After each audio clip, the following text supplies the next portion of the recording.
Hi, everybody. Welcome to AI Horizons, the first meeting of 2025. So today we have a great agenda planned for you all to get things started. And we're going to flip the script today. So I'm going to do housekeeping and a couple announcements at the end. I'm going to pair that with we are going to look over the Horizons Fall 2024 report. So the survey that we sent out last year, we're going to go over some of that data and hopefully have a conversation around that and thread in some of those announcements into that. But our first presentation today comes from David Ginhart, Associate VP of Business Technology Solutions, Andy Fisher, Penn State IT Manager for Learner Engagement, and Derek Gittler, IT Service Manager. And today they will be sharing with us the AI risk assessment process. So they have a short presentation for us, and then we'll have some room for Q&A afterwards. So without further ado, I'm going to kick it over to Dave, Andy, and Derek, and they can get things started. Thanks, Zach. Appreciate it. So just to introduce myself again, Dave Ginhart, Associate Vice President for Business Technology Solutions. I work in Penn State IT, so I work for David Horton, the CIO, and have been involved in a lot of IT discussions over the past 18 months, 2 years maybe, within Penn State IT. And one of those activities that we've put together is something we're calling an AI risk assessment, and that's what we'll talk about here today. So let me share my screen.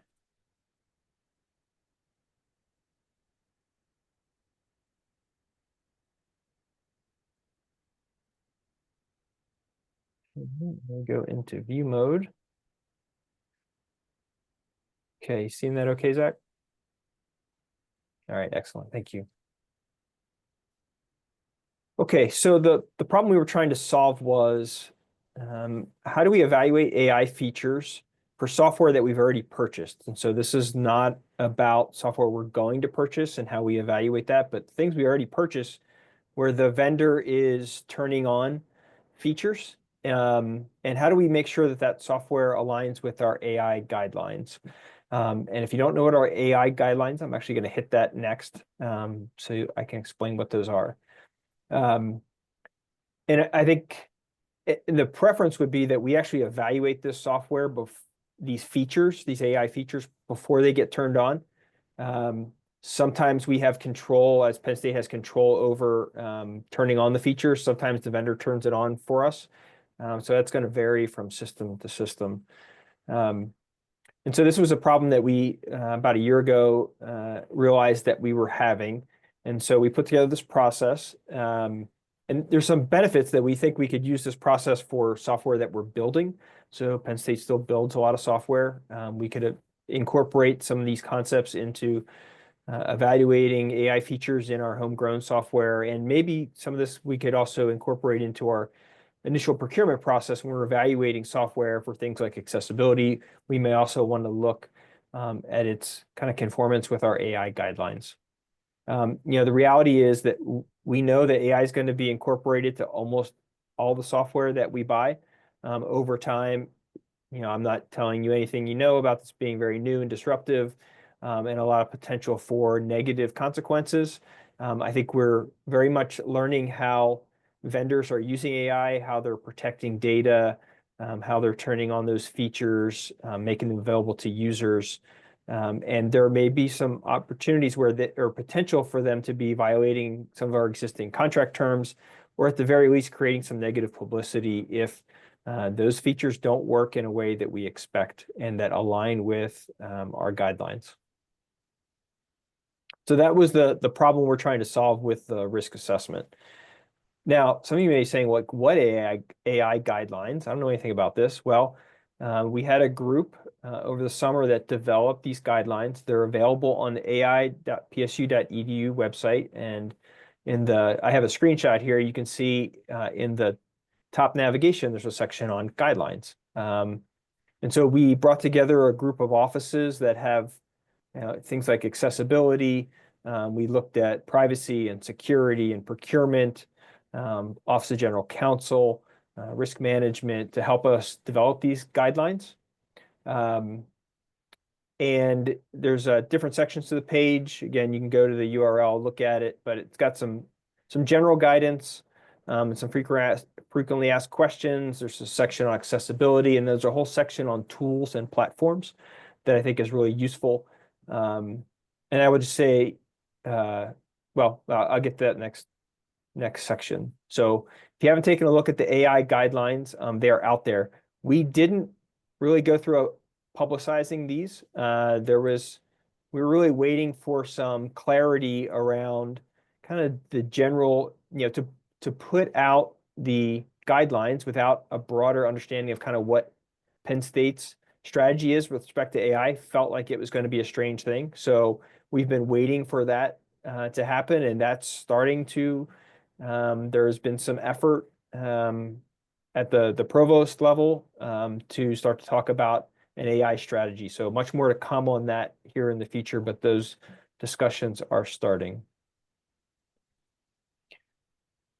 One of the most important things that are in the guidelines I want to emphasize is how to choose which tools, and that really you're going to use. And I'm thinking more of the general purpose tools, your Chat GPTs and your Claudes and your Google Geminis.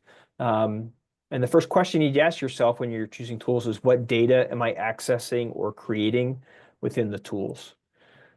And what the guidelines say is that if you're using public, non-confidential data, and so what do we mean by that? Well, I think an easy way to think about that is, if it got put on a website somewhere available to the public, would that cause any negative repercussions to Penn State? That's kind of the question I ask myself when I think about what's public, non-confidential.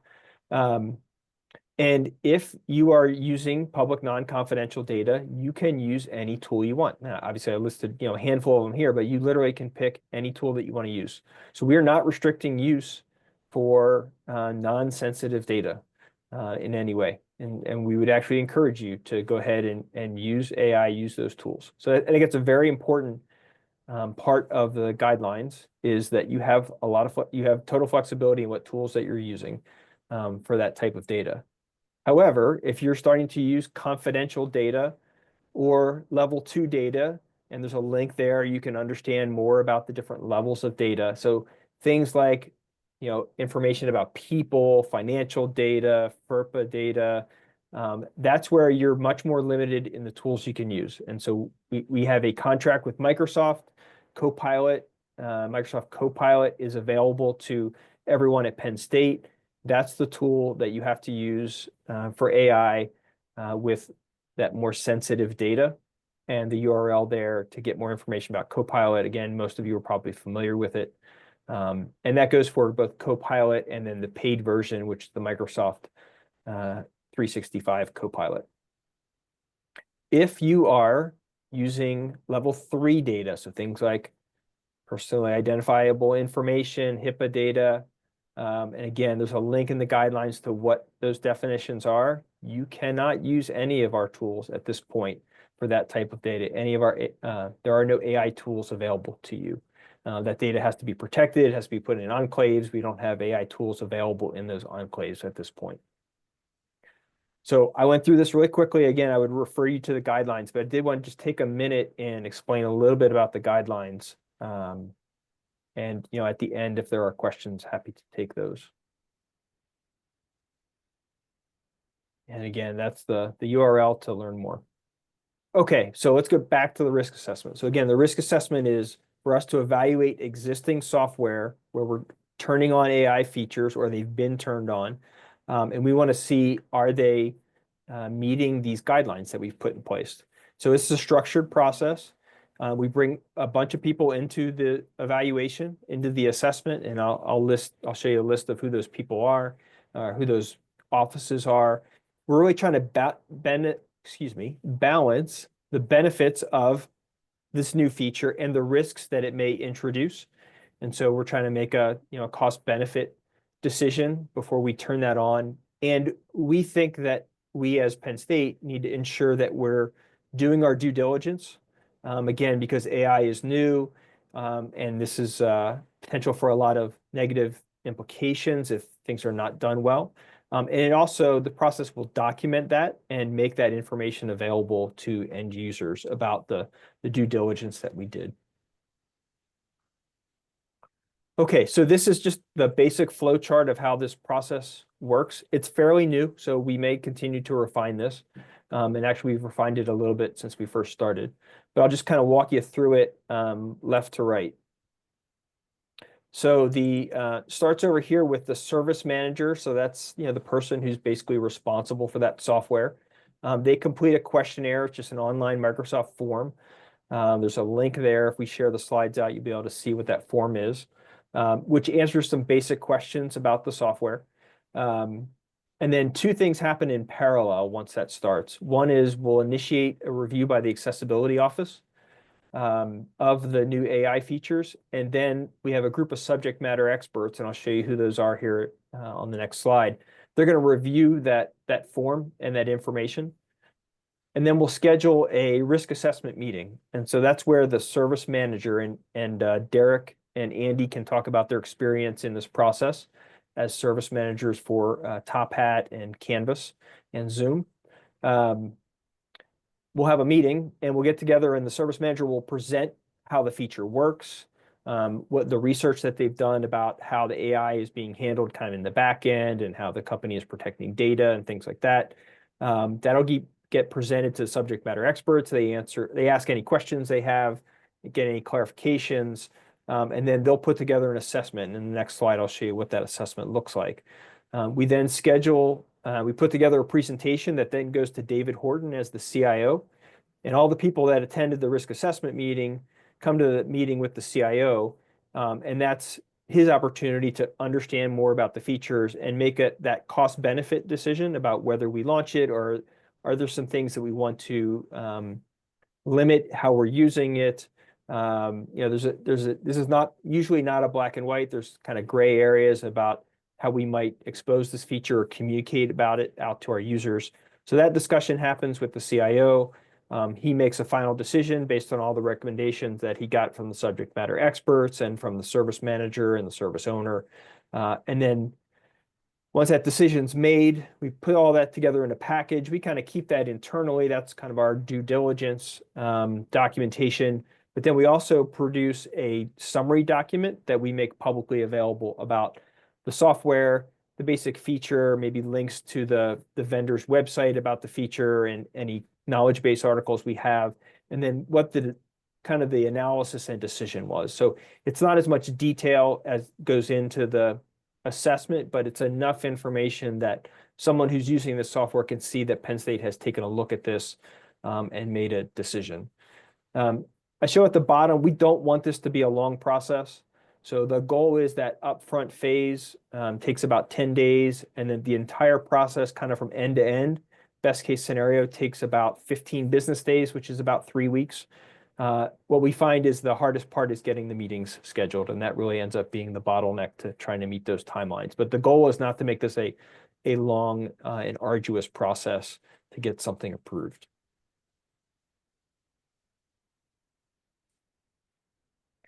Okay, so let's talk a little bit about the subject matter experts. There on the right, you can see what we have is kind of a scorecard. And these are the different areas, and these are generally people who are in the meeting who bring that expertise and are asking questions. So we have information security, privacy, research, accessibility, Office of General Counsel.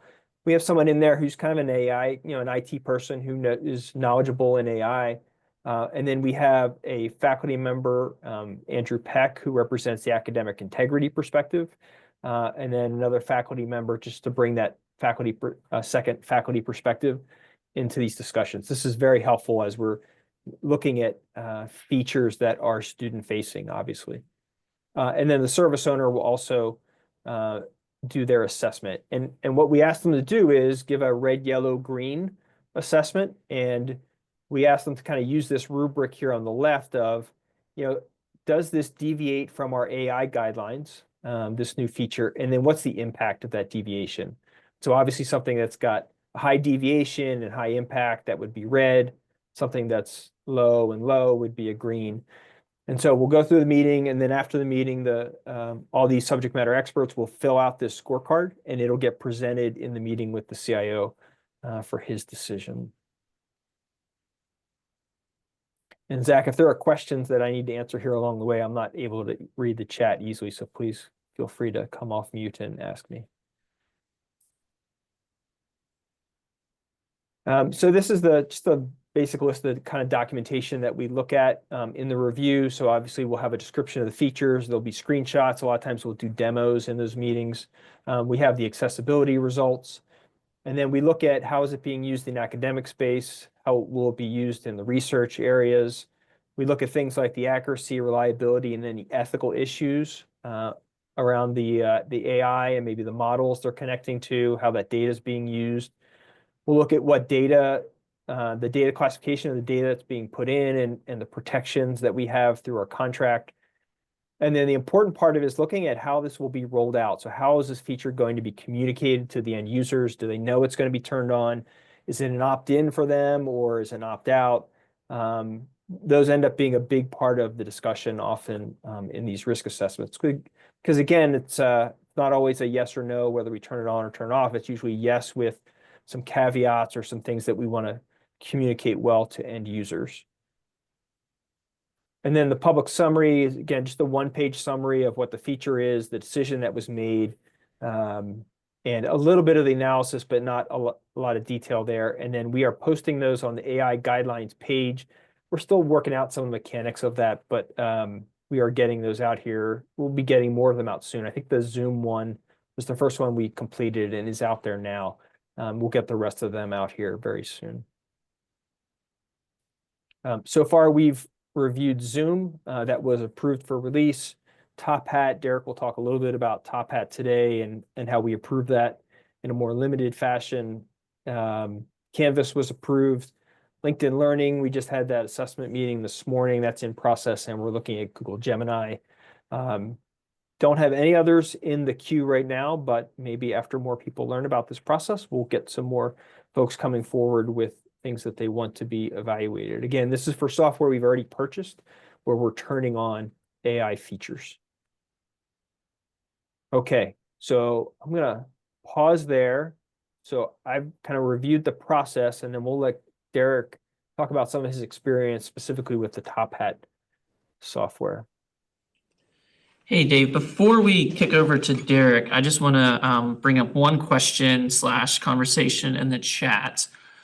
So this question stemmed from a short comment about DeepSeek, which is the new AI app from China.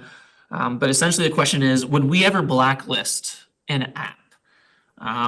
Chris Millay mentioned about DeepSeek, and then Tanya was asking about how you encourage curiosity in trying AI tools, but is that one we actively promote as potentially dangerous?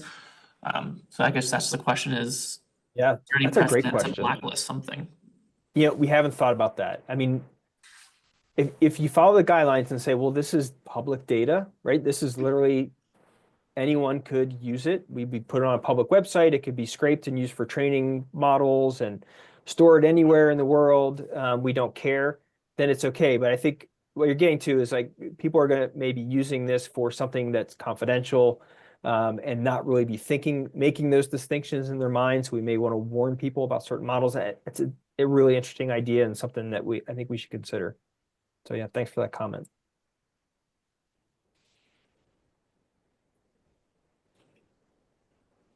Okay. That's all the questions we have so far, so we can kick it over to Derek to talk about his experience with TopHat. Okay, great. Awesome. Thank you very much. Dave, if you don't mind. Yep, thank you. TopHat, I'm going to go over a very abbreviated version of the presentation that I gave to the Risk Assessment Committee. And I think TopHat is a good example for two reasons. One, they released their opt-in AI feature about 9 months before Penn State was able to develop this process. And we work closely with TopHat, with them answering questions in a very valuable partnership, trying to figure out exactly what questions we should be asking and what we should be evaluating. And secondly, TopHat is a good example of that this risk assessment process is not just a rubber stamp. When problems are there, we try to find them and try to find some way to address those and fix them if possible.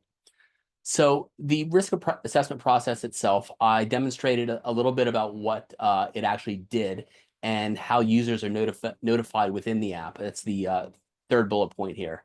All throughout the TopHat AI features, if they are turned on, you are notified if you're generating AI-powered questions, if the response is AI generated or not, notes to the accuracy of the generated questions or chat responses, and also a view of whether or not, a view for faculty, whether or not the AI features are enabled or disabled for their particular students.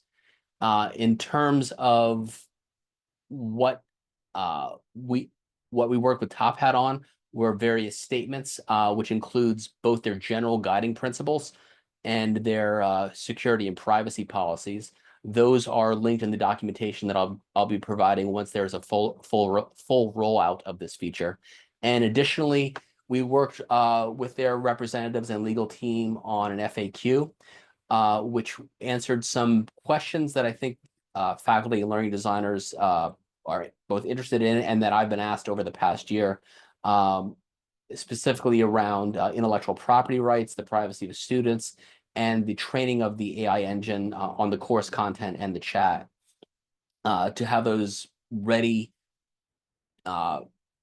for review and at the service desk should people have further questions, and they're fully available in the knowledge base. Next slide, please. And as far as the data classifications, what we went over to make sure that TopHat's agreements with Penn State in terms of FERPA, the LTI data exchange with Canvas, and also the login through single sign-in were all covered in our contracts and implemented properly, and that the AI features themselves do not interact with any data that would be exchanged with Canvas or violate FERPA in any way. Next slide. And this is where we hit the stumbling block. There is also an accessibility review. Like I said, TopHat released their AI features about a little over a year ago. And during the initial review, we found no problems with it. But during subsequent updates, there were interface changes that were inaccessible. During the subsequent review, Philip's team found several icons and option boxes that were just not accessible through people who use screen readers and keyboard access. So this is the reason for the slight delay with the AI feature. It's not the problems with the AI itself or something with the implementation of how AI is used, but specifically the interface that was developed to interact with TopHat.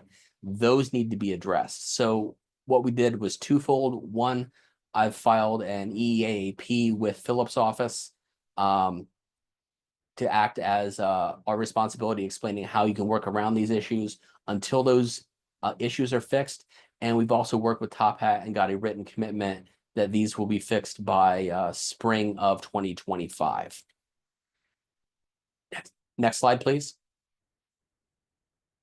And this is just an overview of what each individual area looked like, who reviewed them, and how they assessed each of the features within TopHat. As you can see, as far as privacy, the legal issues with general counsel, AI experts, security, everyone agreed that it was okay to run, and it was the one stumbling block with accessibility. And right now, the state that we're in, I'm ready to turn it on, and we're just waiting for a review of my documentation from general counsel to make sure that what I've expressed and how we've talked about the accessibility issues and when they're going to be fixed. Start certain when it's down.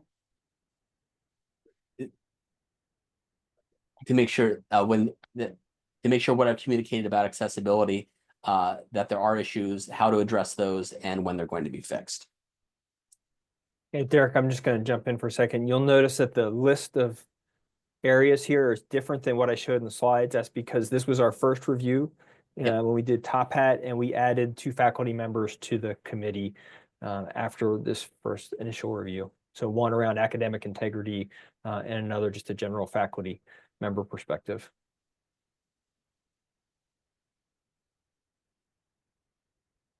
And that's everything with TopHat and its current status and how we reviewed it. And if there's any questions, I'm happy to answer those.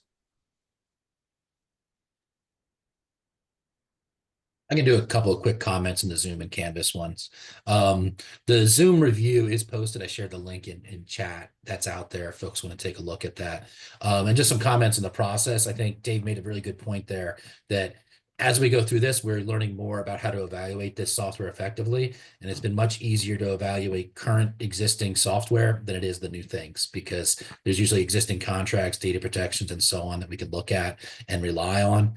We've also gotten a little bit better at assessing the technologies themselves, looking through how are they using the data, where's the data being stored, how is it in place, and then it's helping to feed those discussions with general counsel and other areas about, okay, does this look good? So even though this may look like, oh, is this a cumbersome process, it helps to educate and build for other work as well, because it's the same type of review and folks involved in doing those things. So on the Zoom and Canvas side, we've been going through a lot of this, and this is just one point too. There are some Canvas features that are approved to the AI side. What that means is they're approved to move forward.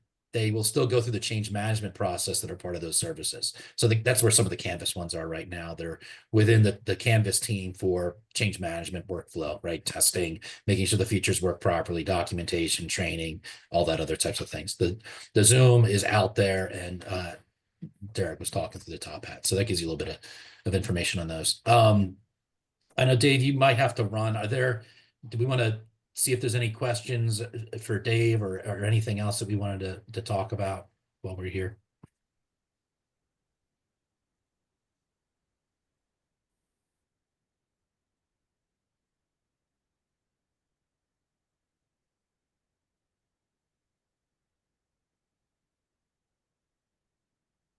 Yeah, Vincent, just shoot me an email.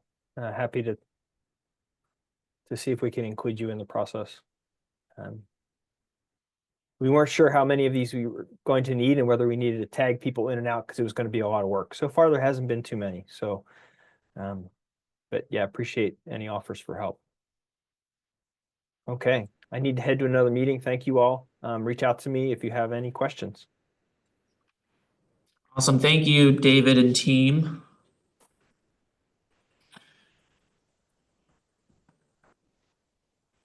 So that, I hope, was valuable for everyone here to get a sort of peek behind the scenes of what happens when new AI features are released and currently purchased software are ready. So if you have any questions around that process, definitely drop them in chat, or you can reach directly out to Dave or Andy or Derek, and we can certainly keep that conversation going.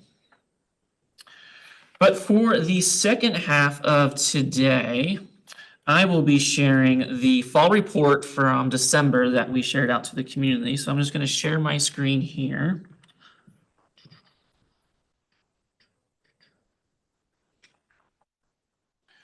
Okay, so if everybody recalls, we sent out a community survey last December to kind of get your feedback on what you want to see from this community, new ideas, how we can elevate this experience for everyone here at Penn State.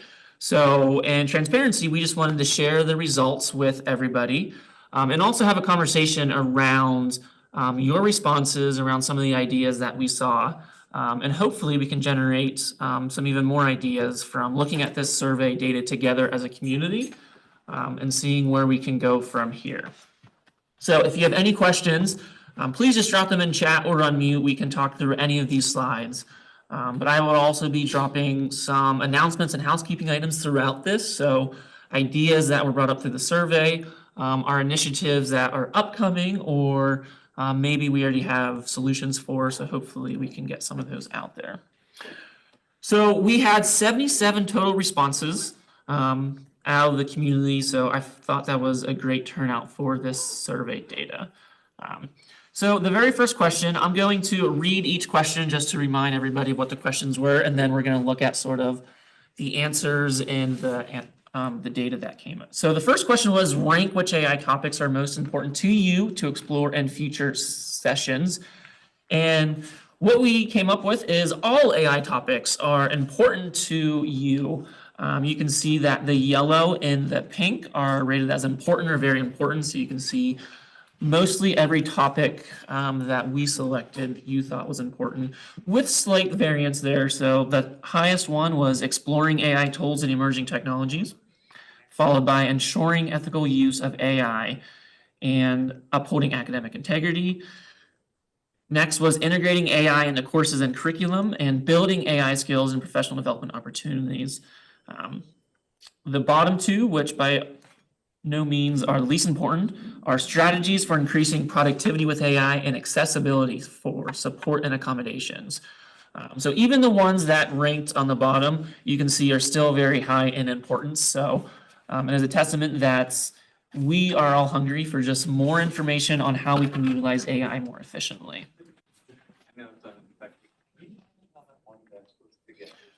Okay, so the next question was select your top 3 choices for the formats you would like to see for these monthly meetings. So the highest one was we want to see more faculty and staff presentations. So what are faculty and staff doing at Penn State? Followed by external presentations. So we've done a few of those, not too many, but it looks like we want to bring in more external folks from outside of Penn State. So we're going to be looking more into guests outside of Penn State and what we can do. Technology partner presentations came in third. So we will actually answer that next month with, we are bringing in Microsoft to do an hour sort of workshop on empowering educators with Copilot 365. So hopefully that will check off external and technology partners and get some outside perspective in here. So PSU panel and PSU student presentations were in the mid-range, and then admin and leadership was, we had a few folks want to hear from admin and leadership there. So the next question was an open-ended question. So are there any external speakers or experts that you would like to invite to our community meetings? Please share their names and topics. So we had a couple external folks recommended here. And one that really popped out to me was the last one here, University of Washington Center for an Informed Public. So trying to figure out how we can perhaps partner or collab with other universities or peer Big Ten institutions to see what they are doing with AI. So that's going to be something we're going to look into to see if we can bring in other universities and other groups working in AI. And yes, we actually were aware of Ethan Mollick's high cost to bring him in. Why is Elon Musk on this list? Because the community asked for him. So we weren't excluding anything. This is just what people suggested. So this is just what folks wanted to hear. Chris Millay is free, so that's fantastic. We might bring you back for a presentation. Chris has presented at AI Horizons before.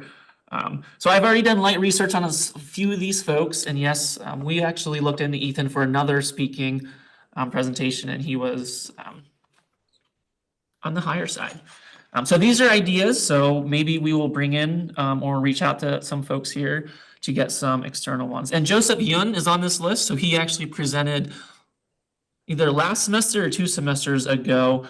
We brought him in for the Dreamery Speaker Series, and we had a collab with AI Horizons, and he did one of those AI Horizons there too.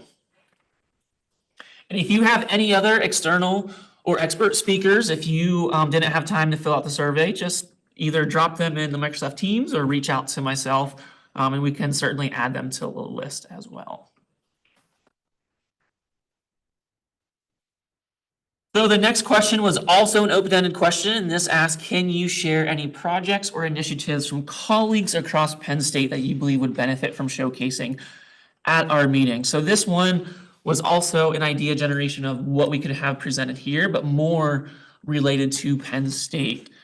So as you can see, not all comments were efficient for the prompt, so those were excluded from this table that you were about to show. But here are some ideas or initiatives that you suggested that you would like to hear from. And I just blacked out some of the names just as respect for now in case we don't bring them on or they don't want to present. But as you can see, so the halfway down there, we have the PSU IT AI risk review process was submitted as an idea, so we already had them present. Right above that is the Nittany AI challenge, and we are actually in contact with them and they will be presenting in March, so we will hear from them.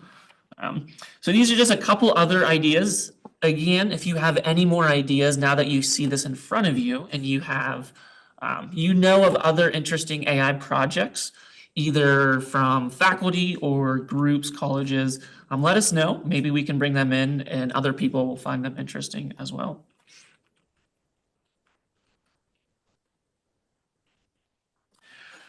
So the next question we asked was another open-ended question, and we said, what skills or knowledge do you feel are essential for you to develop in relation to AI? So this was open-ended, so we didn't give you any sort of ideas of what skills could be asked for. And the highest one that's floated to the top was more prompt engineering, followed by assisted workflows, difference between systems, ethics, and industry. And then we had a couple of singular responses, including data research, course dev of AI tools, K-12.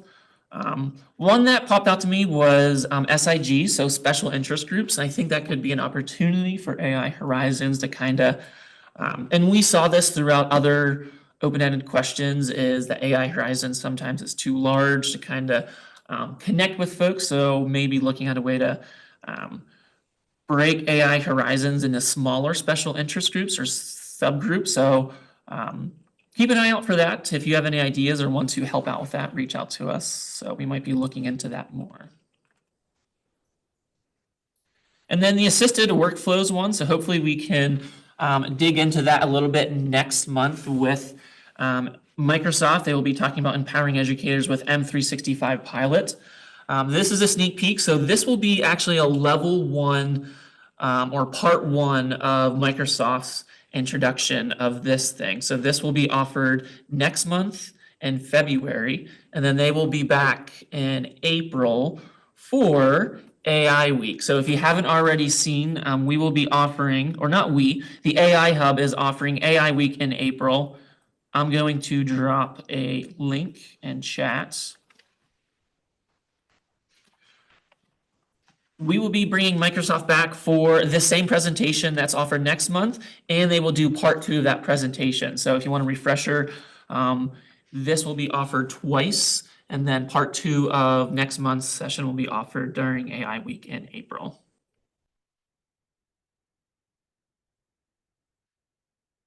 Okay, so we followed up that question with another open-ended question is, in response to the last question, how can the AI Horizons community help facilitate that learning? And this was also open-ended, so we didn't give any sort of ideas of what sort of skills or things we could do to help. And what we saw is the group wants more hands-on activities. So whether that's a training or a workshop or a demo, it seems like the community is hungry to get their hands on with actual products and learn how to do them. Again, we saw smaller special interest groups float to the top here. So how can we break AI Horizons down into smaller cohorts or special interests? So what does that look like there? So we saw a lot of things for website communications, and then a singular response was in a Horizons website. So I can announce that while we don't have a AI Horizons website, I just posted a new website in chat. We just created an AI website on our TLT page. So it has information, it has a section for AI Horizons, but it also has a bunch of other resources for other initiatives that TLT is doing, but also links to other groups and resources across Penn State. So if you have any ideas of other links to add to that, definitely reach out to me and we can see if that fits on our page. But hopefully we can keep editing and adding to the AI page so it's a useful resource for the community at Penn State. As always, if you have more ideas for how we can help with skills or what type of formats, reach out to us. We can see if that can fit into here.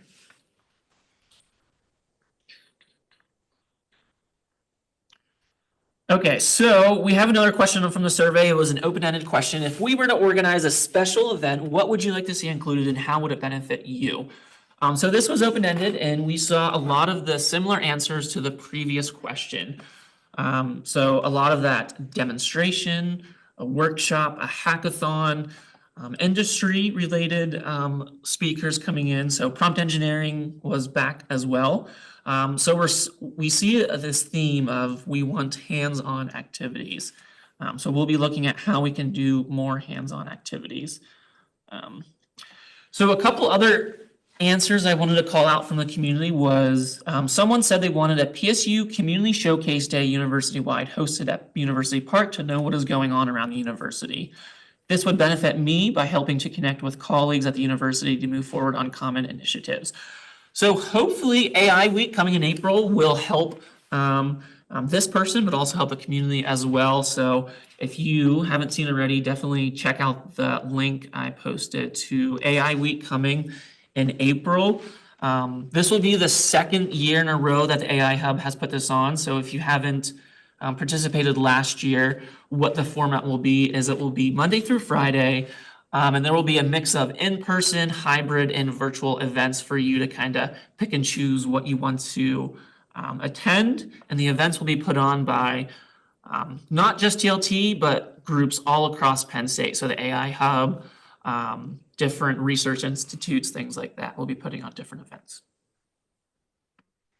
Another answer was multiple speakers covering workflow boosters, Microsoft Copilot, networking, collaboration, and brainstorming. So it looks like there's a lot of folks who want to see more about Microsoft Copilot. So that's why we've been in contact with Microsoft. We're bringing them in next month, and hopefully we can do a couple more interesting things with Microsoft. So keep an eye on that, what's coming up.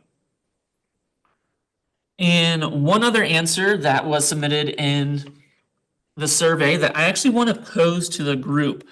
So this will be a conversation activity for anybody, so feel free to unmute and answer it.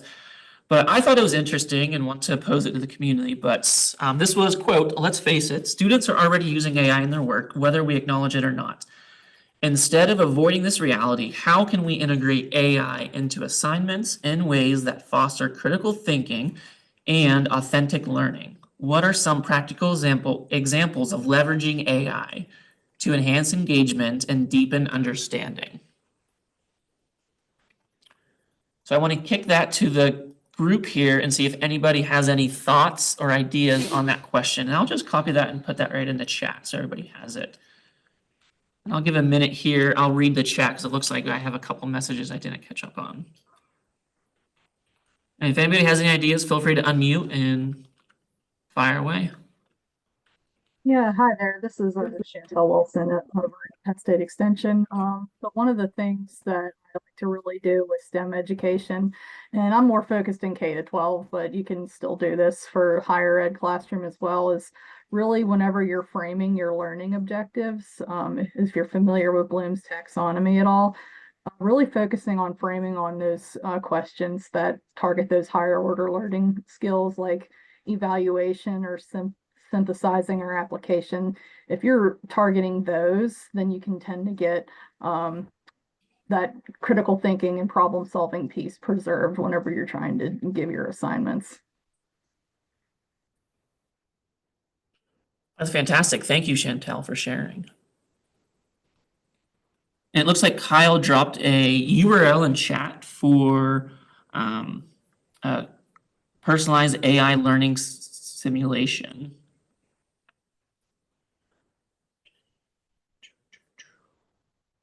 Danny mentioned we have 3 Gen AI and teaching faculty use cases on the AI toolkit.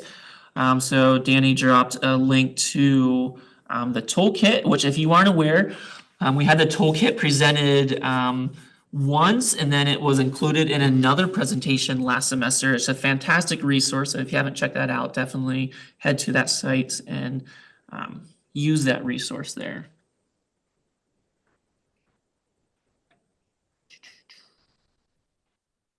I had one idea for this. Well, that idea would be to focus more assignments on process and not just product. So allowing and actually leaning into letting students use AI to generate either initial outlines or refine drafts.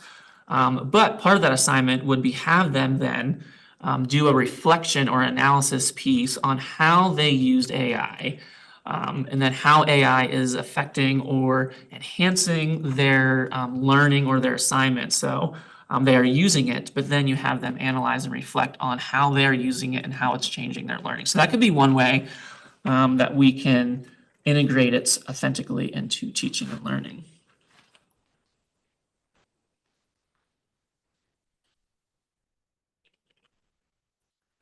Okay, so we're going to move on. Looks like we have a lot of great ideas flowing in chat here. So the next question was a select one question. So this is our idea. We wanted to do larger events or events in addition to just these monthly online meetings. So we asked, how often would you prefer to meet for these community events or workshops outside of these monthly meetings? So we plan to continue meeting monthly, but we wanted to add something else. And it looks like most of you think once a semester would be efficient. Once a year, no one really wanted that. Monthly, close to once a semester, but I feel like doing those monthly with AI Horizons may be too much for the community, but it looks like we're gonna focus on planning once a semester events for these for now. Okay, so it looks like we're down to the last question on the survey is what types of collaboration opportunities would you like to see within the community? And this was a select any question. So these were predefined ideas that we curated for you. And this is what you selected. You could select as many as you wanted. And then we had an other at the end for some other ones. But again, what floated to the top was hands-on workshops, hands-on trainings, tool explorations. AI pilot program is an interesting one. And maybe that's something we could look into partnering with Penn State IT if they have a new AI tool coming out. Or if there's a new AI tool that someone finds and they bring it to Penn State IT, maybe AI Horizons could be the community that looks for folks to pilot from. So great idea there. Again, we have community of practice subgroups, so that special interest groups has come back up as another thing. And another interesting thing that came up was innovation challenges, which came up in a couple other ideas as well. So in summary, it looks like people really want hands-on ideas. And I wanted to share some other answers and comments from the final question, which just asked everybody, do you have other ideas or thoughts at the end of the survey? And we had a couple folks say that this group is, the quote, this group seems to be working better than most at PSU, and I think this group is great. Kudos for recognizing the need. It will before many of us did. And I just want to say that is not us, that is you that helped this group grow and be what it is. So we couldn't do this without the community. And that's also a testament that what we are doing is actually making a difference. So that helps us continue doing it because we know we're doing something right, which is good. Someone also said, I would love a resource hub somewhere for brand new or newish people to start from. Is there one already, perhaps? I don't think so. I'm not aware of one that for brand new folks. Maybe start from the TLT AI website or the AI hub and see if that helps. But if not, whoever wrote this, if you have ideas of what you would want to look for, reach out and maybe we can see if we can make something for that. Someone else said maybe an award or certificate of some kind for the winner of challenges. So that's those innovation challenges came back up. Or for completing workshops or trainings to put in job applications. So I just want to drop in another link here. So our group does have an AI Provost endorsement, which if you do complete, you do get a certificate that is AI Provost endorsed. So that kind of meets that need. So if you're interested in signing up for that, we have more information on there as well. But that you can get something that you can put in your job resume for. Another idea was a thon of some kind that is competitive and creates an incentive with prizes, for example, to push students to work with AI. So this is a great idea. And I think there are other groups doing this already. And I think we will hear from them in March. So Nittany AI Alliance will be here, and they will be talking about if faculty have students interested in AI, how can those students get involved in the Nittany AI Alliance? And also the entrepreneurial group at Penn State, they have innovation challenges for students. And I think the theme this year is AI. So there are student challenges already happening, but maybe there's a way AI Horizons could partner with some of those groups and help influence that. So that's a great idea as well. And another idea I wanted to point out is add pages to TLT.PSU that highlight Dreamery speaker series and other PSU AI stars. So we do have a website or a page for the Dreamery speaker series. I'm going to drop that here. And with that, another announcement is the Dreamery speaker series for this semester will be an AI related guest. So that will be announced shortly, and that will also be offered during AI Week in April. So keep your eyes out for that. That will be on this website as well as announcements coming from TLT. But yeah, so we got a lot of great ideas from this survey. If you have additional ideas, comments, definitely reach out to us, drop them in the Teams AI Horizon space. With that, we have about 5 minutes left. So does anybody have any questions? I did not keep up with chat, so if I missed anything, please just re-ask it because there's a lot of great conversation going on there. But I'm going to be quiet now. If anybody has any questions, feel free to ask.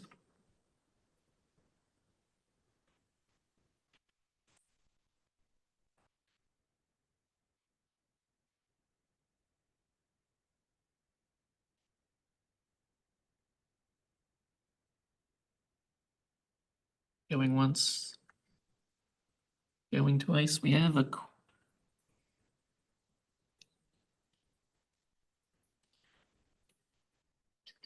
what is the best way to stay abreast of any roadmap to upcoming AI tool functionality at PSU? So that's a great question. I wonder if Derek or Andy, are you still here? Would that, a great way for them to do that, would that be to stay up to date with the AI guidelines page or what you presented earlier?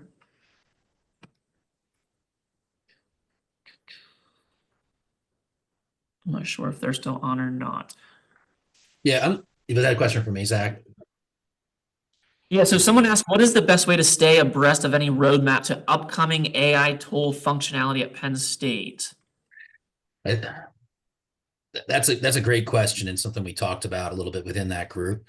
What we're hoping is it won't be necessary to do so because that process will be quick and it'll be up to those services that are releasing things. The list that's out there on the AI assessment process is going to be pretty well up to date when things get released. So that will be your best one-stop shop for seeing when things are coming. Now it is difficult because there's some things like the Canvas features, as I mentioned, are approved, but they are not released yet. So we didn't add it to that page because we don't want to have the AI approval get in front of them actually showing up to folks. So that list should be pretty well accurate. So and then before things make it on that list, we've talked about that. We just don't have anything developed yet at that point. But it is something we discussed as a group. It's going to be hard to maintain some of those things as well. Yeah, and with respect to TopHat and probably other, especially hosted services, the process reviews the use of the AI in the tool. It doesn't necessarily review each separate feature and implementation. For example, TopHat has a chatbot and also question generation. They both run off the same engine. They're both subject to the same privacy and security requirements. So in terms of AI feature enhancements, it's probably just best to subscribe to any release notes for the services to know what's coming up.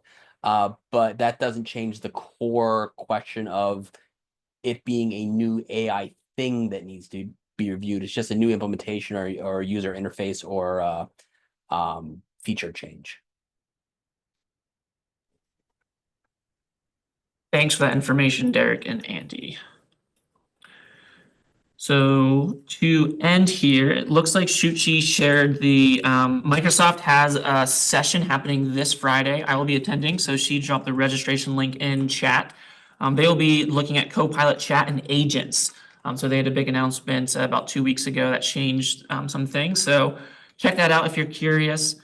Heather, it looks like Jesse is answering you.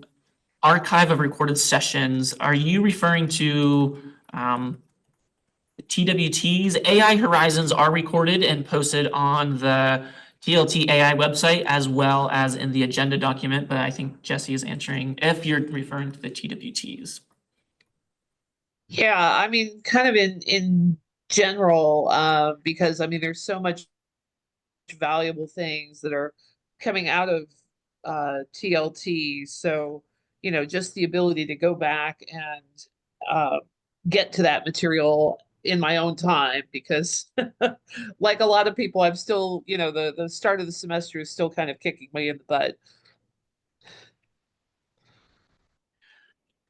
Yeah, so I'm going to drop, if I can find it, our new AI website. It's still relatively new. We are still revising and going about it, but in there we do have a link to the recorded AI Horizon sessions and a link to the AI Provost endorsement page. So we're trying to curate a lot of the AI goodies in one spot. If you find something that's missing, maybe you don't know what's missing. Maybe we don't know what's missing, but we hope to continue to update and refine that as we go. It looks like it is 11:29, so I think I'm going to call it for the January edition of AI Horizons. Next month we will have Microsoft here presenting. Not here. They will be virtual, but how to empower educators using Microsoft 365. So we hope to see everybody next month, and thank you very much.